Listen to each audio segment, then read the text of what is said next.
আল্লাহ মালাকুল মাউত কে বলবেন, মালাকুল মাউত কি অবস্থা? বলবে সব শেষ। মাইয়াব্বা, কে বাকি? মালাকুল মাউত বলবে জিনেরা বাকি, যাদেরকে দেখা যায় না। আল্লাহ বলবেন জিনদেরকেও শেষ করে ফেলো, রুহু কবজ করো। মালাকুল মাউত আজরাইল জিনদের রুহু কবজ করবে। আল্লাহ এবার জিজ্ঞেস করবে, ইয়া মালাকাল মাউত আখবিরনি মাইয়াব্বা, এবার বলো আর কে বাকি? মালাকুল মাউত বলবে, আল্লাহ মানুষগুলো সব শেষ, জিনগুলাও শেষ, এবার বাকি ইবলিস শয়তান। কে বাকি? ইবলিসরেও শেষ করো, ইবলিসও শেষ। আল্লাহ আবার জিজ্ঞেস করবেন, ইয়া মালাকাল মাউতি মাইয়াব্বা, আর কে বেঁচে আছে বলো? মালাকুল মাউত বলবে, আল্লাহ আপনার কথা অনুযায়ী পৃথিবীর সব মানুষের রুহু কবজ করলাম, সব জিনদের রুহু কবজ করলাম, ইবলিসের রুহু কবজ করলাম, এখন আছে শুধু ফেরেশতা। আছে কারা? যাও ফেরেশতাদের রুহু কবজ করো। ফেরেশতাদের রুহু কবজ হয়ে যাবে। এবার আল্লাহ জিজ্ঞেস করবেন, ইয়া মালাকাল মাউত আখবিরনি মাইয়াব্বা।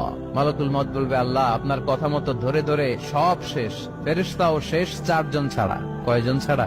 জোরে বলেন, কয়জন ছাড়া? ইসরাফিল, জিব্রাইল, মিকাইল, আজরাইল।